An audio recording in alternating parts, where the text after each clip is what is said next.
Assalamualaikum warahmatullahi wabarakatuh. Selamat pagi, selamat siang, selamat sore kepada teman-teman yang menyaksikan video ini. Sebelumnya, yang kami hormati kepada Bapak Muhammad Indi Julianto, Sarjana Teknik Magister Teknik, selaku dosen pembimbing dari mata kuliah skripsi. Sebelumnya, kami izin memperkenalkan diri terlebih dahulu.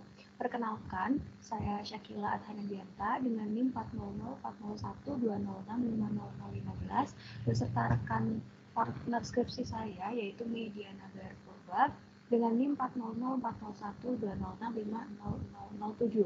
Kami berasal dari TRKI Angkatan 2020.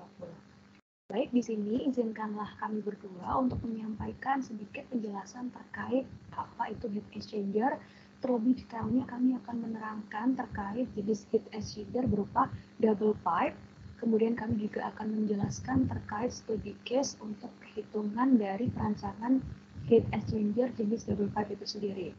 Namun sebelumnya, di sini saya akan menjelaskan terlebih dahulu terkait itu heat exchanger.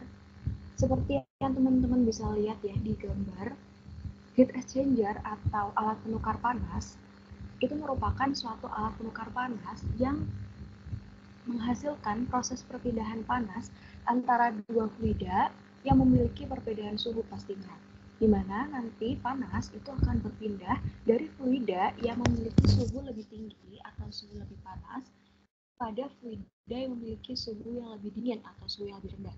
Jadi panas itu pasti akan berpindah dari suhu yang lebih tinggi kepada suhu yang lebih rendah.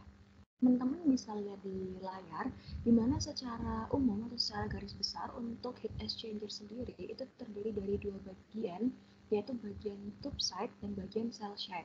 Di mana untuk bagian tube side itu bagian di dalam, itu bagian yang terdapat pipa-pipanya, sedangkan untuk bagian cell side itu bagian luar pipa atau bagian luarnya si heat exchanger itu sendiri. Untuk persyaratan fluida yang masuk ke dalam cell shed itu sendiri apa dan fluida yang masuk ke tube shed sendiri itu apa didasarkan jenis dari sendiri. Seperti contohnya ketika fluida tersebut memiliki sifat korosif atau memiliki fluida yang suhunya lebih panas, di mana biasanya fluida tersebut akan masuk ke dalam tube side. Nah, tube side itu adalah yang bagian dalam yang atau bagian pipa. Hal ini dikarenakan jikalau fluida tersebut masuk ke dalam shell, itu tidak akan terjadi proses perpindahan panas karena panasnya itu sudah berada di luar. Sedangkan kita menginginkan proses perpindahan panas, ya kan? Berarti untuk fluida tersebut yang lebih tinggi suhunya itu seharusnya masuk ke dalam tube side, sehingga akan menghasilkan proses perpindahan panas secara konduksi atau merembet gitu ya. Sedangkan untuk fluida korosif ketika dimasukkan ke dalam bagian shell side itu proses pembersihannya itu semakin sulit karena apa? Karena dia kan di bagian luar sehingga proses untuk pembersihannya itu lebih susah.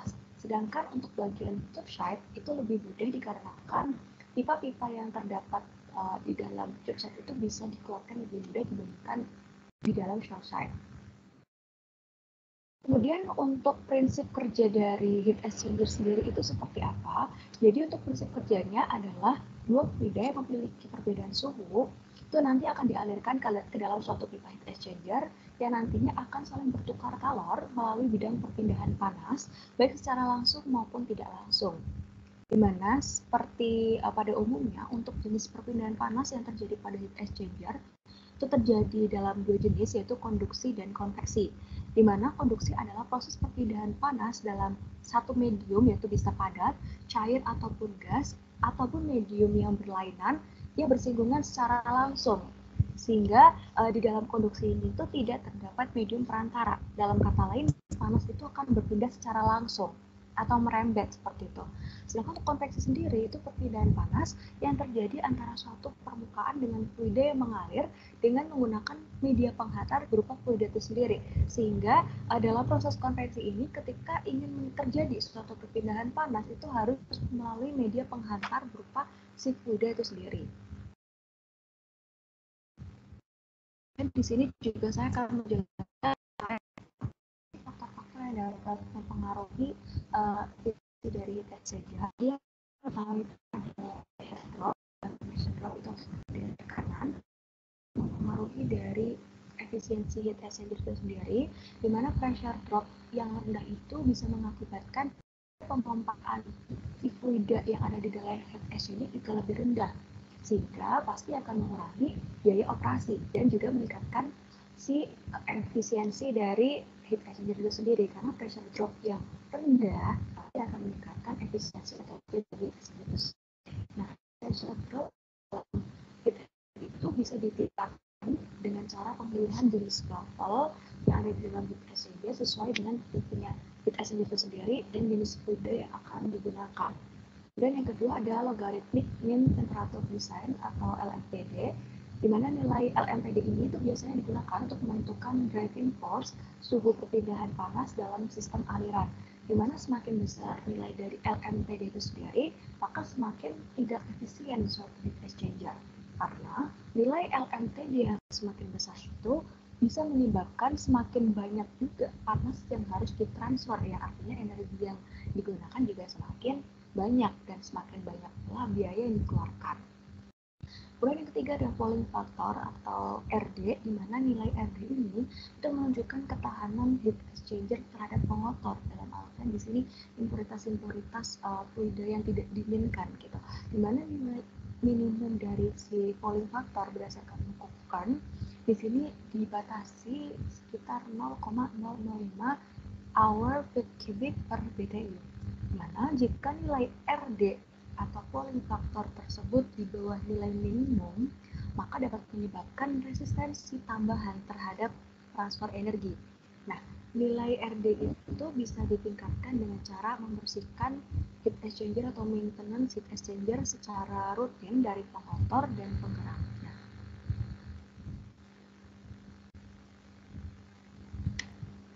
Oke, baik. Selanjutnya, sebelum kita akan membahas terkait perhitungan atau prarancangan dari heat exchanger jenis double pipe itu sendiri, sebelum itu kami akan menjelaskan terlebih dahulu secara garis besar itu jenis dari double pipe exchanger gitu teman-teman. Agar lebih mengetahuinya, kami di sini menyediakan video ilustrasi dari double pipe heat exchanger.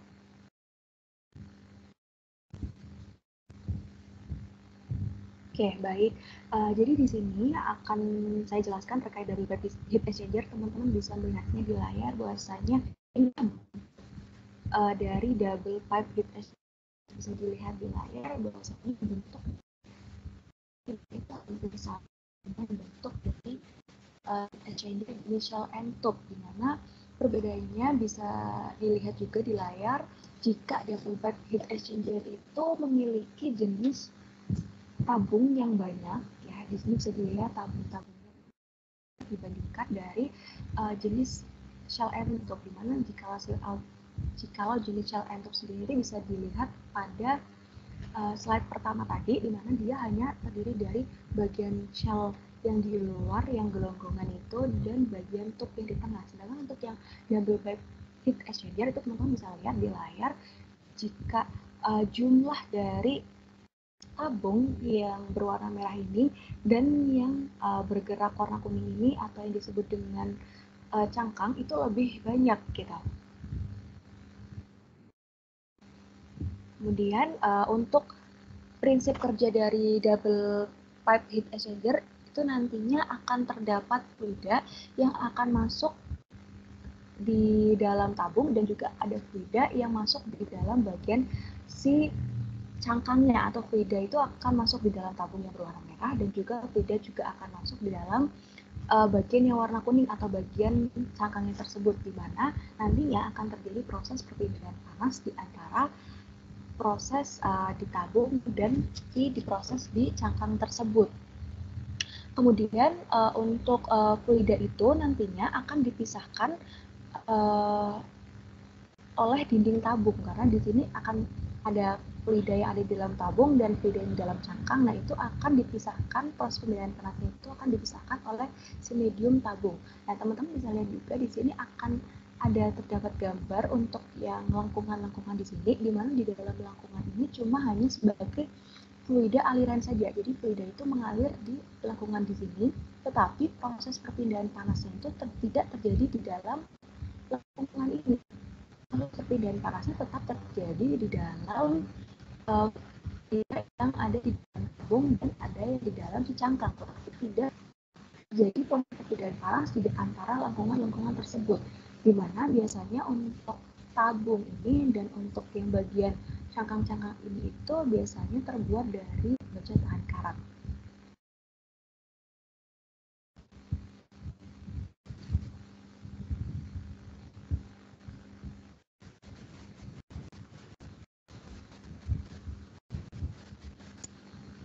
Sini kemudian akan dijelaskan juga terkait untuk hairpin-nya, jenis pinnya dan jumlah pin yang digunakan di double pipe heat exchanger. Nanti kita akan bahas lebih detail di perhitungannya.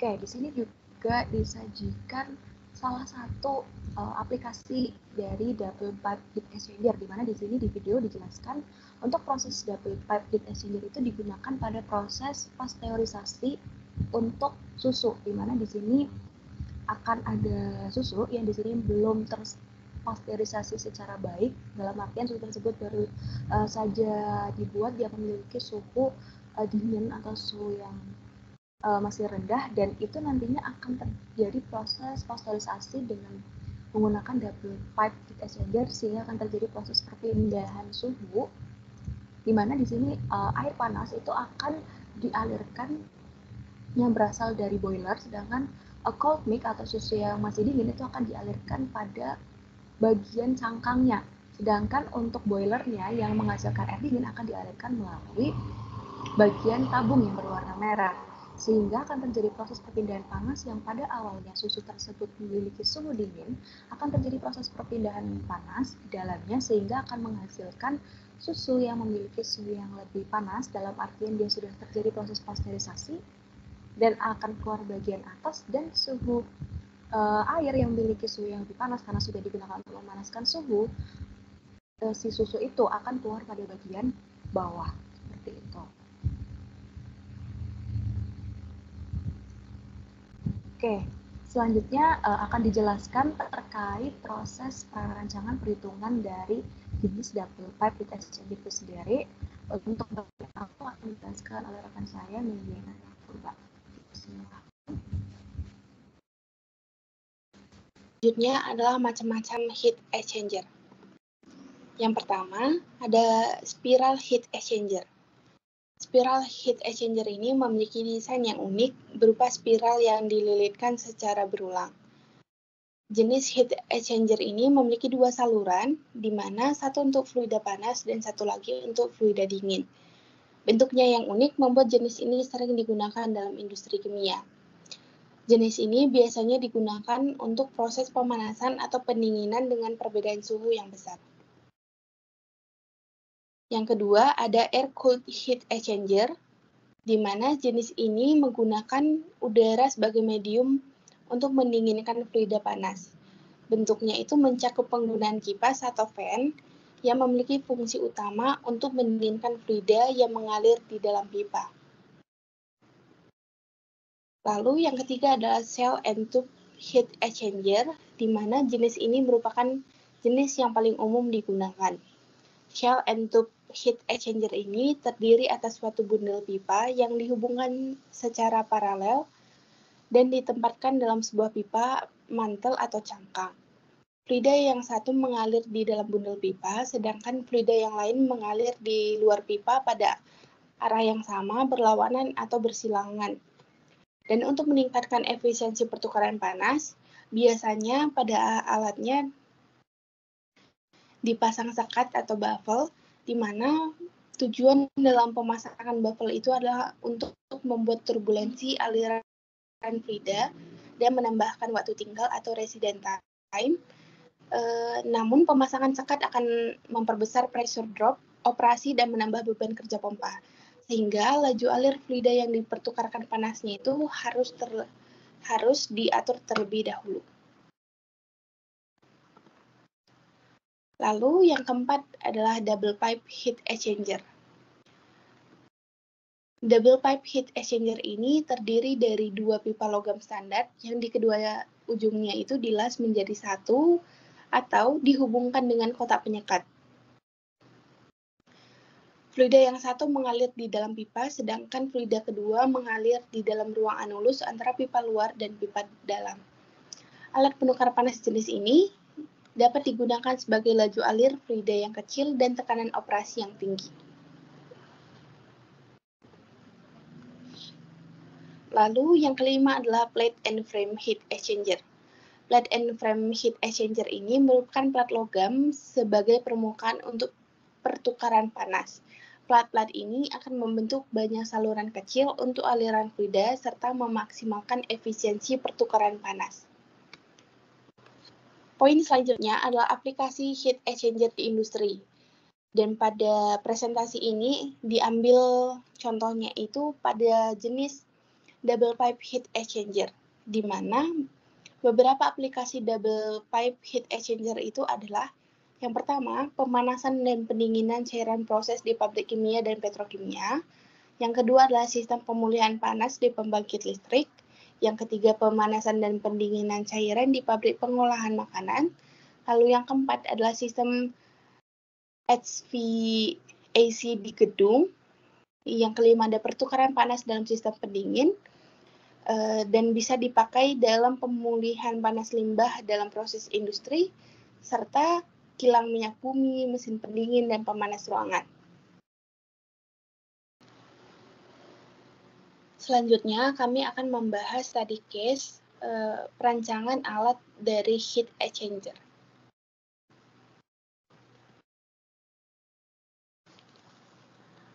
Untuk study case-nya sendiri itu adalah ketersediaan metil asetat dan karbon monoksida yang cukup besar di Indonesia, yang dapat dijadikan peluang untuk mendirikan pabrik asetat anhidrit demi mengurangi angka impor tersebut.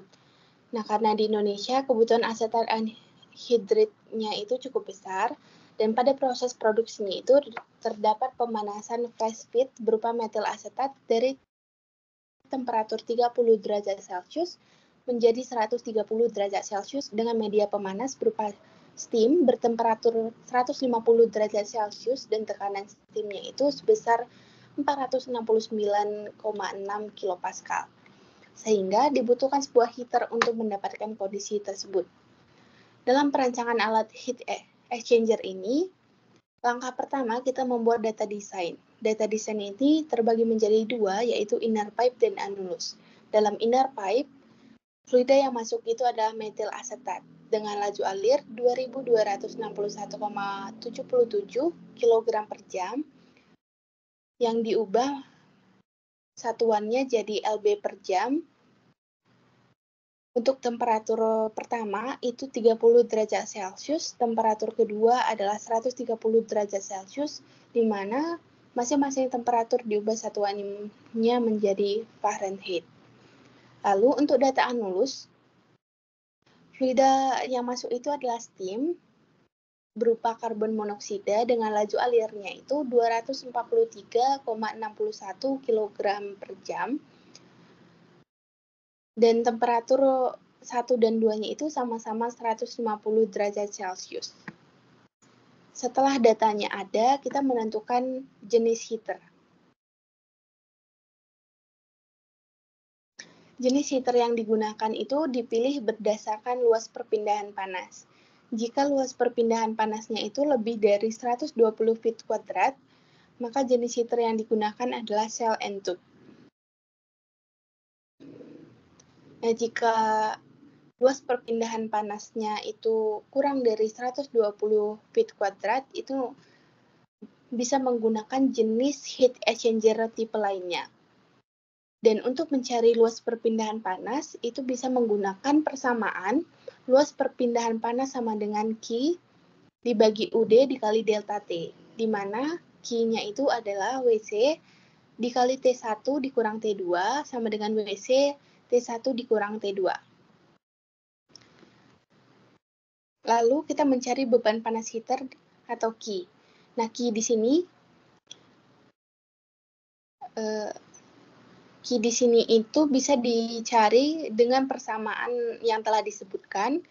Namun pada study case ini untuk nilai Q-nya itu sudah diketahui, yaitu 569.193,42 kJ per jam dan dikonversikan menjadi 539.519,83 BTU per jam. Selanjutnya kita mencari delta T LMTD, di mana menggunakan persamaan delta T LMTD-nya itu sama dengan T besar 1 dikurang T kecil 2 dikurang dalam kurung T2 besar dikurang T1 kecil dibagi ln dalam kurung T1 besar dikurang T2 kecil dibagi T2 besar dikurang T1 kecil. Sehingga didapatkan nilai delta LMTD-nya itu sama dengan 100,45.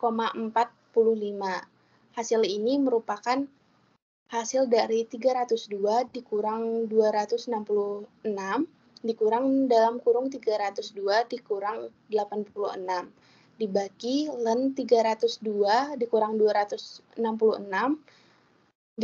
dibagi dalam kurung 302 dikurang 86. Hasilnya itu 100,45. Selanjutnya, kita memilih nilai UD berdasarkan tabel 8 halaman 840 pada buku Kern tahun 1965. Yang dimana di dalam bukunya tertera seperti tampak ini. Di sini kita menggunakan fluida panasnya itu adalah steam dan fluida dinginnya itu adalah like organic, di mana overall UD-nya itu berkisar di antara angka 100 sampai 200. Di sini kita memilih angka yaitu 200. Lalu kita mencari area perpindahan panas atau surface area dengan persamaan A sama dengan Q dibagi UD dikali delta T, sehingga hasilnya itu didapatkan adalah ini adalah Q 539.519,83 dibagi 200 dikali 100,45. Hasilnya itu adalah 26,85. Dan dikarenakan A-nya ini didapatkan lebih kecil dari 120 feet kuadrat, maka tipe heat exchanger yang digunakan itu adalah jenis double pipe dengan ukuran standarnya itu berdasarkan pada buku Kern tahun 1965. Di sini digunakan adalah untuk ukuran DPHE-nya itu adalah 3 dikali 2 inch. Yang dimana normal pipe size yang digunakan pada anulus adalah 3. Untuk normal pipe size yang digunakan pada inner pipe adalah 2 inci. Dan nilai anulus dan inner pipe ini diperoleh dari tabel Kern yang sudah ditampilkan. Namun, jika hasil trial tersebut dan dibuktikan kebenarannya itu pada perhitungan nilai RD. Jadi kita harus mencari nilai RD terlebih dahulu, baru kita bisa menentukan apakah desainnya itu bisa baik atau dapat diterima. Nah, jika nilai RD hitung lebih besar dari RD yang ditentukan atau RD hitung lebih kecil dari RD yang ditentukan, maka kita perlu trial ulang untuk ukuran DPHE-nya itu apakah sudah baik atau dapat diterima. Selanjutnya itu kita menghitung nilai RD atau dir factor yang dibutuhkan. Untuk persamaannya sendiri, RD sama dengan UC dikurang UD, dibagi UC dikali UD. Untuk langkah-langkahnya, pertama kita menentukan nilai temperatur kalorik, yang kedua kita menghitung UC, baru terakhir kita menghitung UD. Langkah pertama, kita menentukan nilai temperatur kalorik. Sebelum menentukannya, kita cek viskositas pada terminal dingin atau di setiap fluida. Untuk itu kita menggunakan tabel viskositas yang ada di buku Kern pada tahun 1966. Di sini kita menggunakan fluidanya itu metil asetat, di mana X-nya itu 14,2 dan Y-nya itu adalah 8,2. Lalu kita menarik garis lurus sehingga didapatkan viskositas dari metil asetatnya itu adalah 0,25.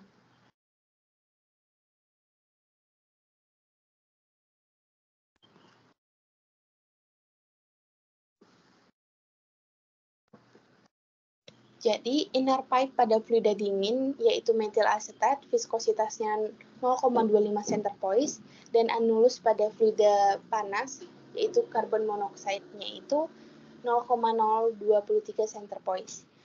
Lalu, dikarenakan viskositas pada fluida dingin bernilai kurang dari 1 center poise, maka perlu dicari temperatur average-nya. Temperatur average pada fluida panas yaitu 300 derajat Fahrenheit, yang dimana itu persamaannya T1 ditambah T2 dibagi 2. Itu datanya ada di atas, yaitu 302 ditambah 302 dibagi 2. Untuk temperatur average pada metil asetat itu ditambahkan 266. Ini 266 ditambah 86 dibagi 2. Sehingga hasilnya itu adalah 176 derajat Fahrenheit. Untuk langkah berikutnya akan dijelaskan oleh rekan saya.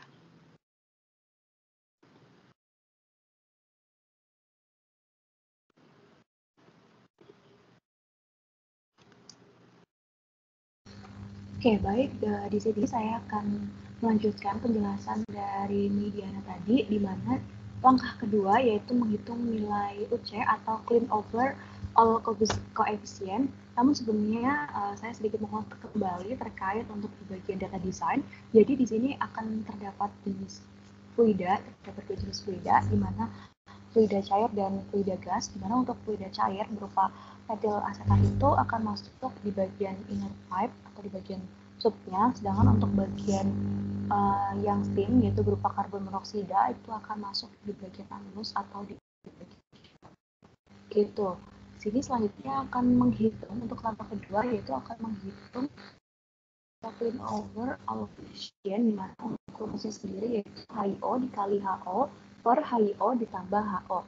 Di mana sebelum kita menghitung nilai UC atau clean over coefficient itu, kami akan menjelaskan terlebih dahulu untuk menghitung nilai HIO dan HO dengan algoritma sebagai berikut. Di mana untuk nilai HIO itu akan didapatkan dari nilai HIO dari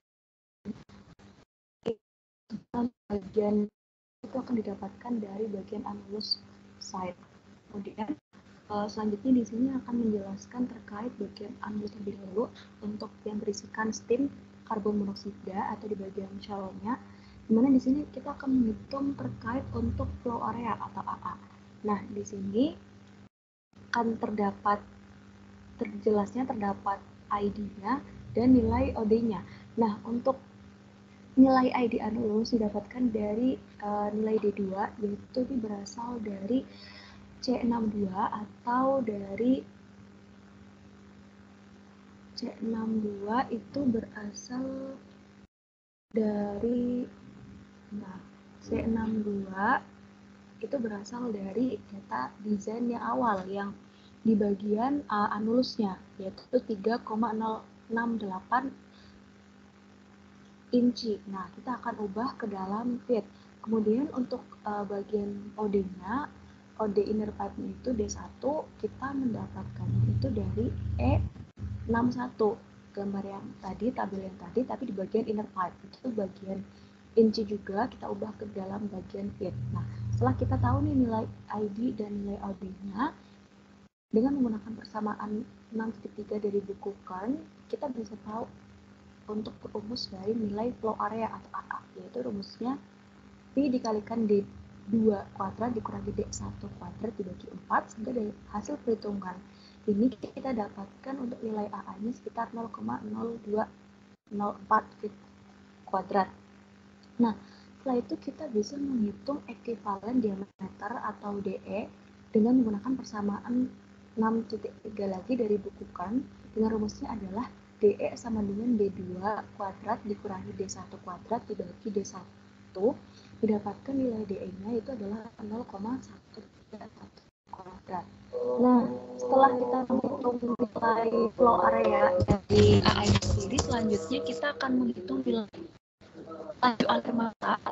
Nah, GA itu rumusnya adalah W dibagi AA. Nah, untuk AA tadi adalah yang flow area, sedangkan untuk nilai W kita dapatkan dari C20, yaitu nilai dari W-nya atau laju alirnya yang didapatkan dari data desain steam karbon monoksida di bagian atas sendiri. Kita masukkan sehingga ketemu nilai GA-nya adalah 26.285,37 sekian. Nah, Reynolds number atau bilangan Reynolds kita simbolkan dengan REA.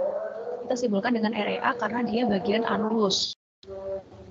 Nah, di sini sebelum kita menghitung nilai RE-nya, itu akan menghitung terlebih dahulu, kita tentukan nilai T average atau suhu rata-rata dari si bagian anulus sendiri.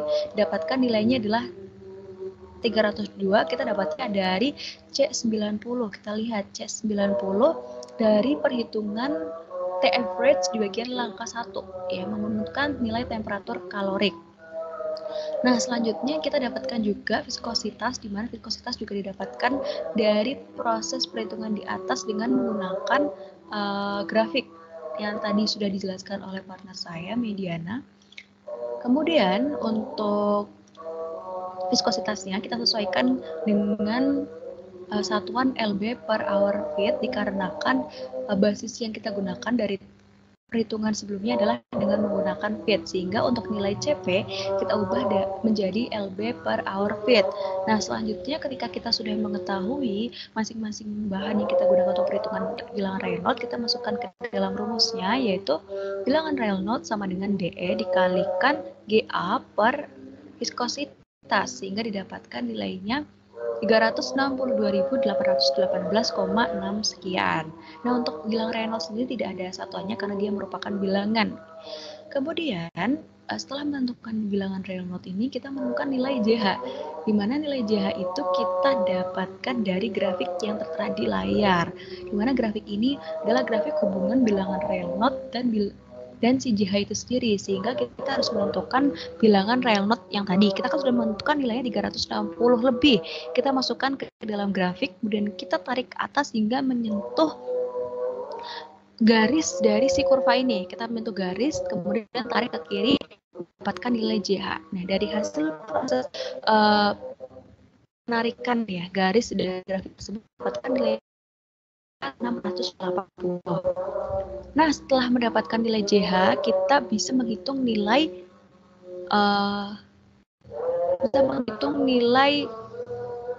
C dikalikan viskositas dibagi K dipangkatkan 1/3, di mana nilai T average tadi sudah kita ketahui, nilai K sudah kita ketahui 0,0135, dan nilai viskositas juga tadi kita sudah ketahui.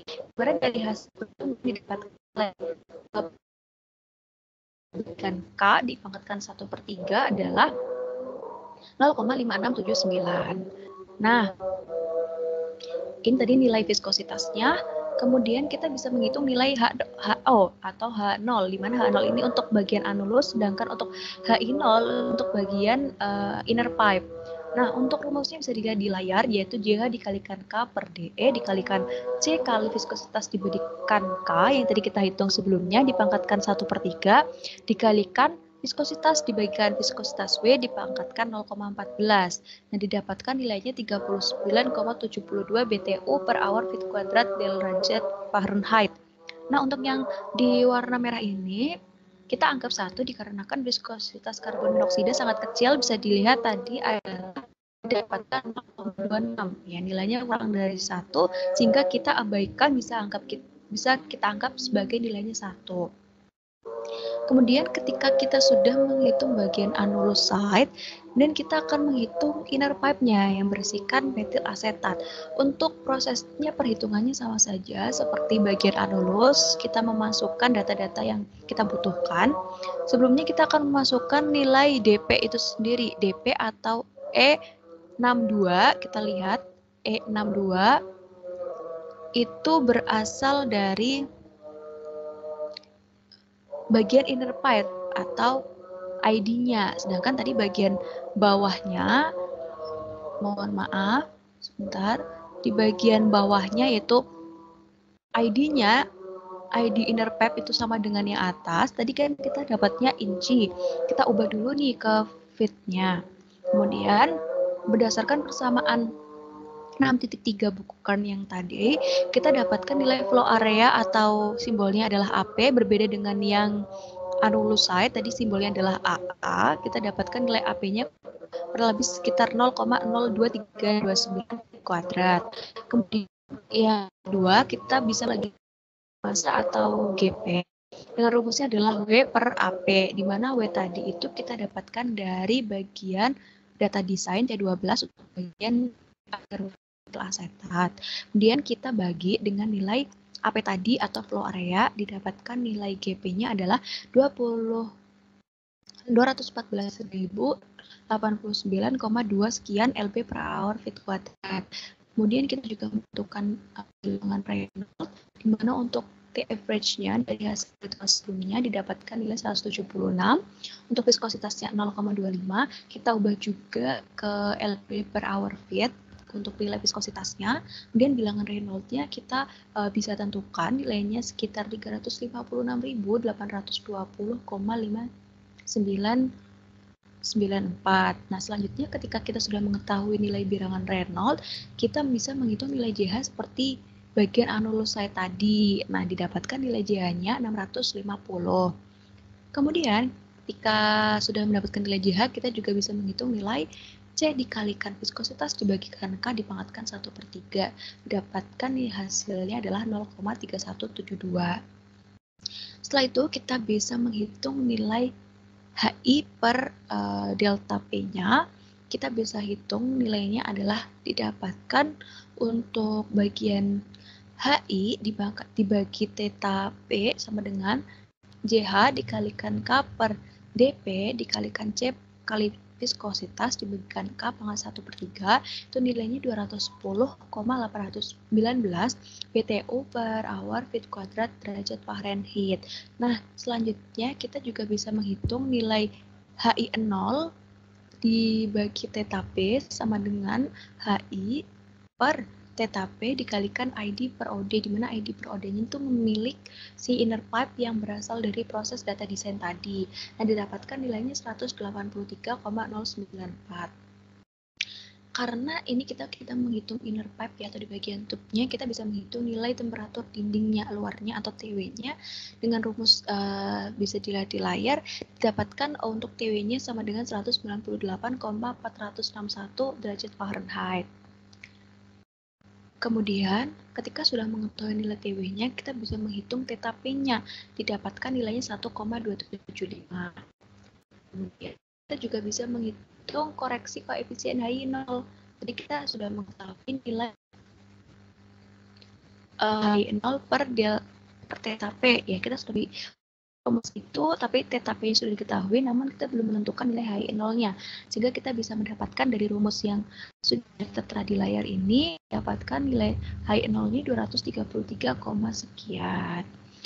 Kemudian dari hasil perhitungan di atas, kita bisa menentukan nilai UC-nya atau clean over all coefficient dengan rumus UC sama dengan HI0 dikalikan HO dibagi HI0 ditambahkan HO, di mana masing-masing ini didapatkan dari si inner pipe dan bagian anulus site tersebut.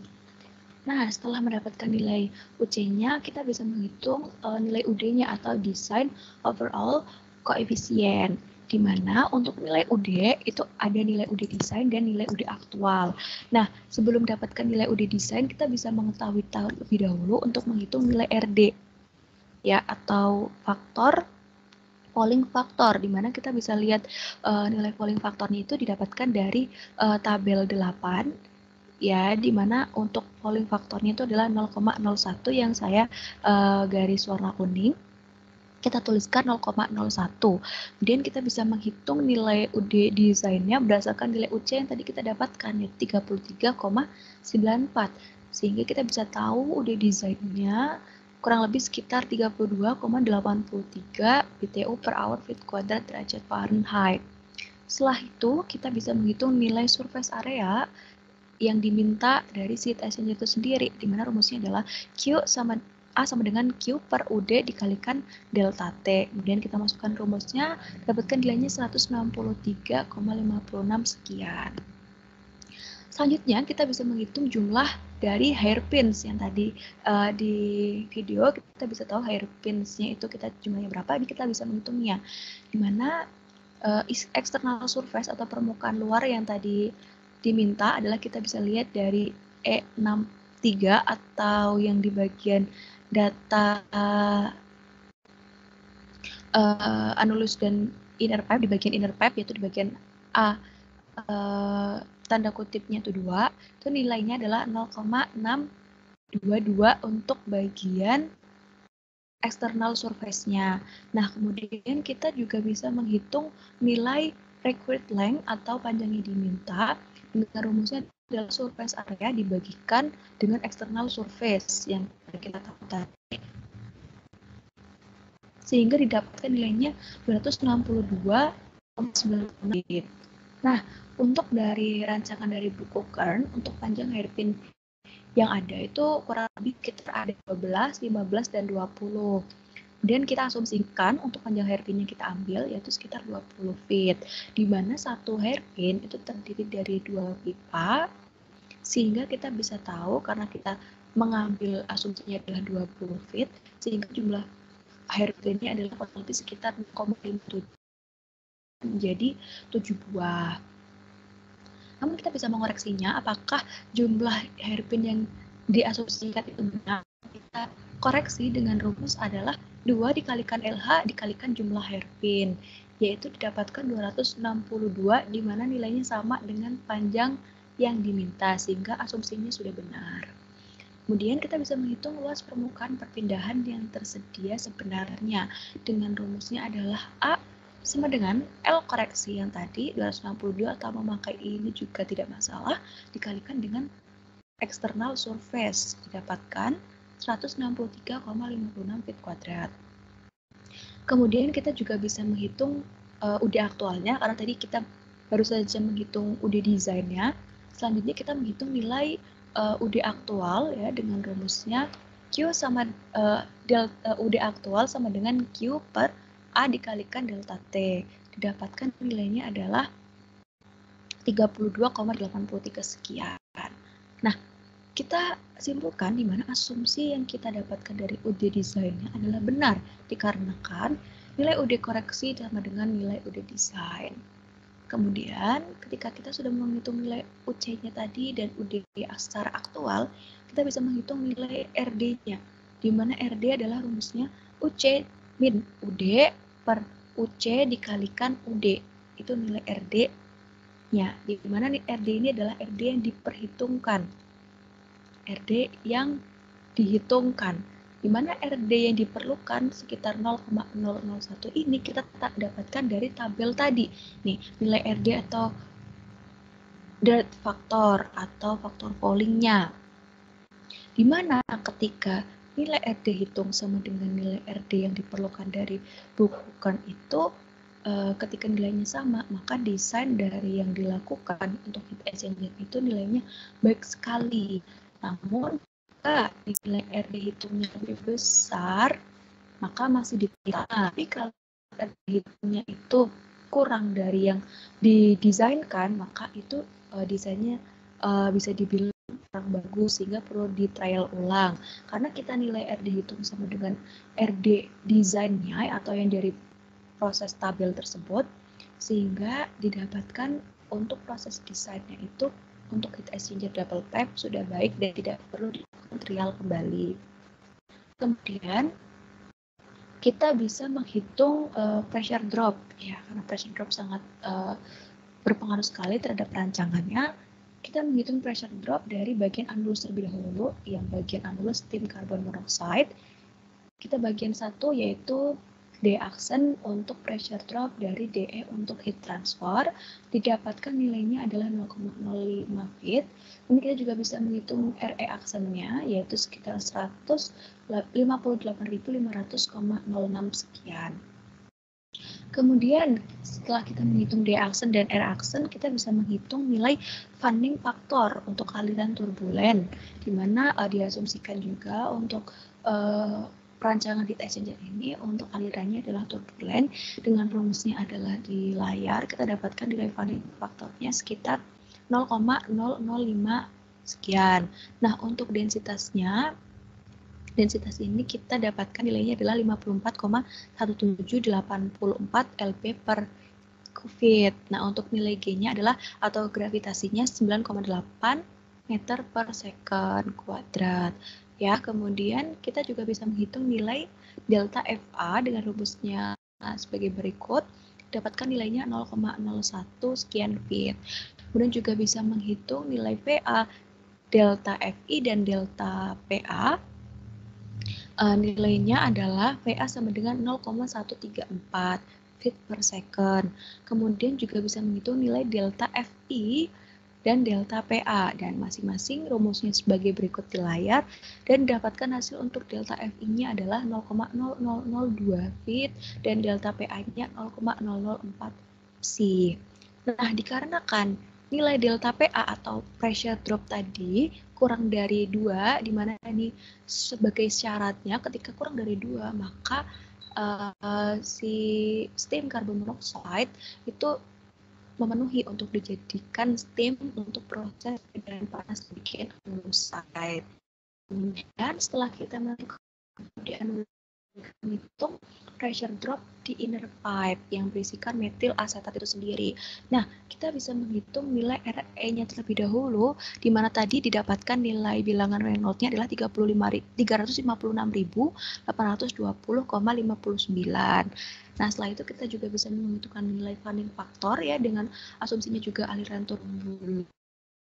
Nilai F-nya adalah 0,04 kuadrat per kuadrat. Kemudian juga specific gravity atau densitasnya itu juga kita bisa ambil dari tabel buku Kern. Kita dapatkan nilainya 54,74 lb/feet. Kemudian kita bisa menghitung selanjutnya untuk pressure drop atau delta FP dan delta PP. Tapi selanjutnya sebelum itu kita menghitung nilai delta FP terlebih dahulu untuk menghitung delta pressure drop.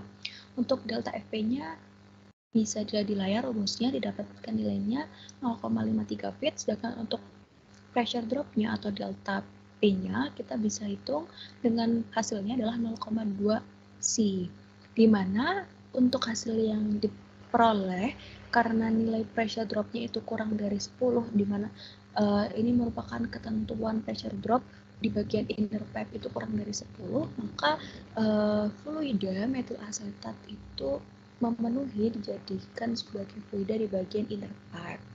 Sehingga kita bisa simpulkan untuk hasil dari perhitungan yang sudah dilakukan untuk nama alatnya sendiri yaitu heat exchanger jenisnya double pipe.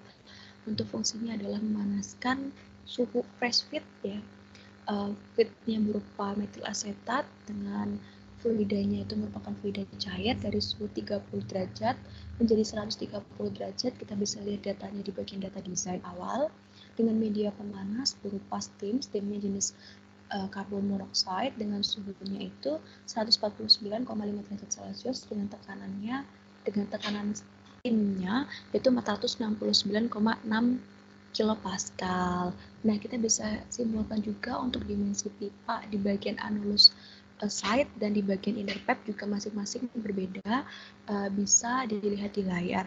Jadi kesimpulannya untuk proses perancangan heat exchanger dengan menggunakan double pipe heat exchanger sebelum kita menentukan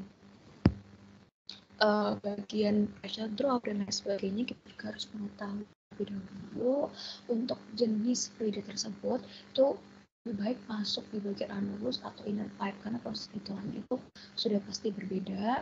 Kemudian kita juga harus menentukan nilai RD disesuaikan dengan buku Kern ya, karena disitu juga sudah ada ketentuannya sebelum kita menghitung nilai UC aktual dan UD aktual.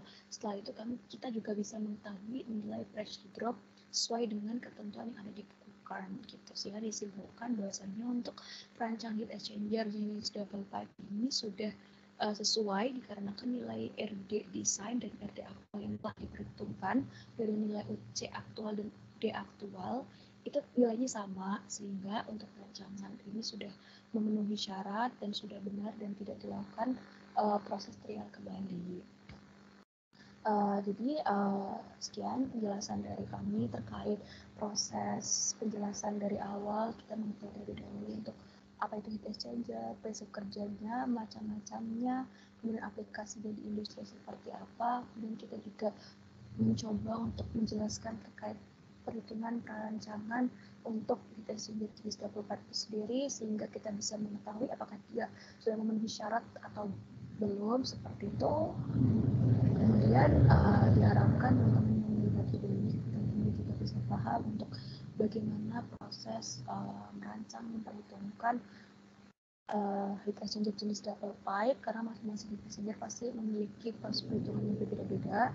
Jika dibandingkan dengan proses perhitungan shell and tube juga berbeda dengan proses perhitungan yang jenis double pipe, sehingga diharapkan teman-teman bisa lebih memahami untuk proses perhitungan heat exchanger jenis double pipe sendiri. Terima kasih teman-teman sudah menyimak videonya dengan baik. Kurang lebihnya saya dan Mediana mohon maaf apabila dalam proses penyampaian terdapat salah-salah kata. Terima kasih. Semoga video